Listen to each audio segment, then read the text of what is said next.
Hello and welcome to Abhyudaya classes UP. आज की इस वीडियो में हम हमारा सूक्ष्म शिक्षण पाठ योजना पर चर्चा करने वाले हैं। जैसा कि पिछले वीडियो में हमने स्पष्टीकरण कौशल संख्या 1 देखा था, इसका सूक्ष्म शिक्षण पाठ योजना संख्या 1 जिसका टॉपिक था पर्यावरण, और कहा था नेक्स्ट वीडियो में हम कुपोषण प्रकरण पर वीडियो लेकर आएंगे। तो चलिए देखते हैं।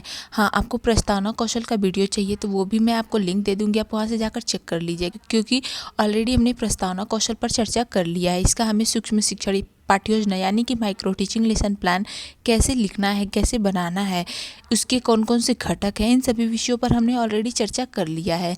और हमने ऑलरेडी एक स्पष्टीकरण कौशल का भी वीडियो आपको मिल जाएगा, उस पर भी चर्चा कर लिया है जिसका टॉपिक है हमारा पर्यावरण। और इस वीडियो में हम कुपोषण प्रकरण पर चर्चा करने वाले हैं।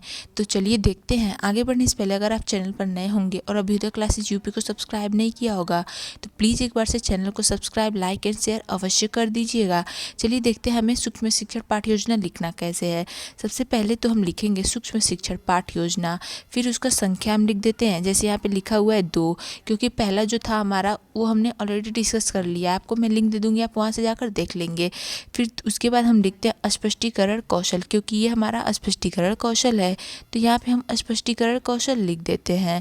प्रस्तावना होगा तो प्रस्तावना लिखेंगे, प्रश्नीकरण कौशल होगा तो प्रश्नीकरण कौशल लिखेंगे, पुनर्बलन होगा तो पुनर्बलन लिखेंगे, श्यामपट्ट लेखन होता है तो श्यामपट्ट लेखन कौशल यहाँ पे लिखते हैं।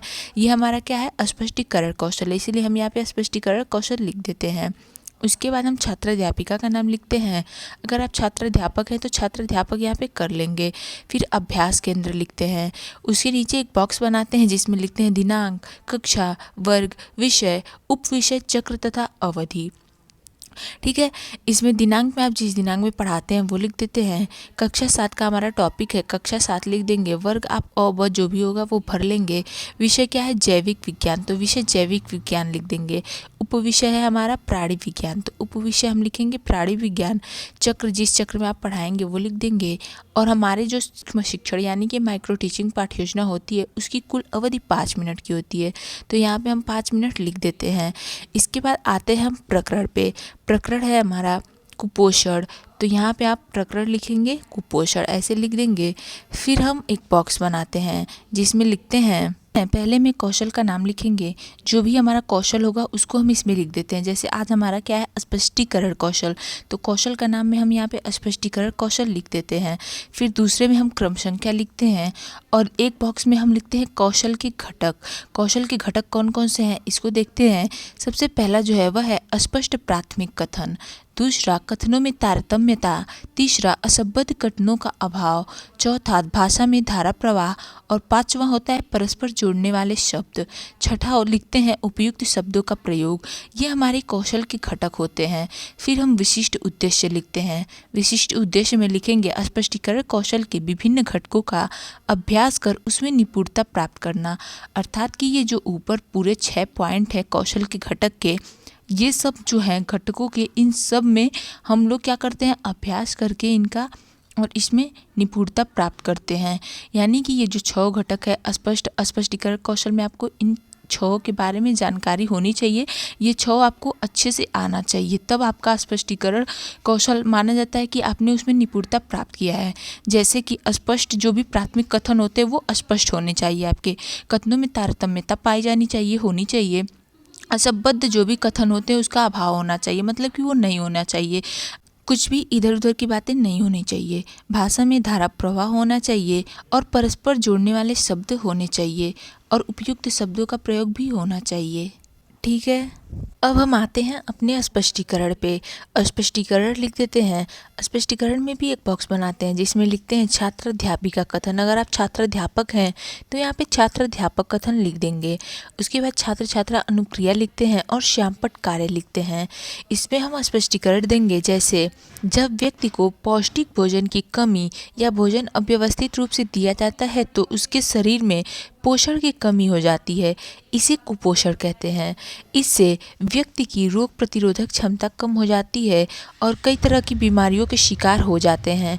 कुपोषण में केवल पोषक तत्वों की कमी ही नहीं, बल्कि इसके लिए उचित स्वास्थ्य जैसे टीकाकरण, स्वच्छ भोजन, स्वच्छ पेयजल और सफाई की भी ज़रूरत होती है। ये हम अपना स्पष्टीकरण दे देंगे। फिर हम छात्र छात्रा अनुक्रिया में आएंगे। इसमें लिख देते हैं, छात्र छात्रा ध्यानपूर्वक सुन रहे हैं। ये हम छात्र छात्रा अनुक्रिया में लिख देंगे। उसके बाद श्यामपट्ट कार्य में आते हैं। श्यामपट्ट कार्य में लिखेंगे जो भी आप ये स्पष्टीकरण देते हैं उसमें से जो भी आपको उचित लगता है या जैसा भी आप श्यामपट्ट कार्य टीचिंग के दौरान करते हैं, माइक्रो टीचिंग जब कर रहे हैं उस दौरान जो भी करते हैं वो आप इसमें लिख देते हैं। जैसे यहाँ पे लिखा हुआ है पोषक तत्व, प्रोटीन, विटामिन, कार्बोहाइड्रेट, वसा, खनिज लवण तथा जल। ऐसे भी आप चाहते हैं तो ऐसे लिख सकते हैं। एक बार इसका स्क्रीनशॉट लीजिए, फिर हम आगे देखते हैं। ठीक है, हो गया।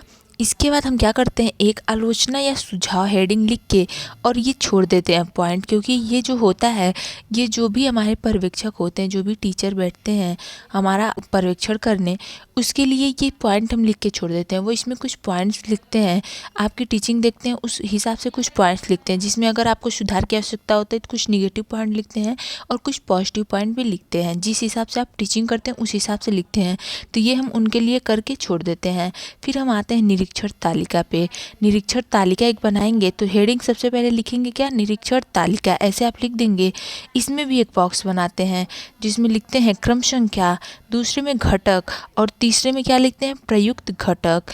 उसमें हाँ और नहीं का 2 कॉलम बना देंगे, जिसमें आप जो भी ये आप किसके लिए बनाते हैं, ये निरीक्षण तालिका जो भी निरीक्षण करते हैं, जो भी पर्यवेक्षक होते हैं उनके लिए बनाते हैं। क्योंकि आप जो जिस हिसाब से टीचिंग कर रहे हैं, जैसे यहाँ पे दिया हुआ है क्रम संख्या 1 से लेकर 6 तक हमारा जो है वो स्पष्टीकरण कौशल के घटक हैं। कौन कौन से थे अभी हमने ऊपर चर्चा किया।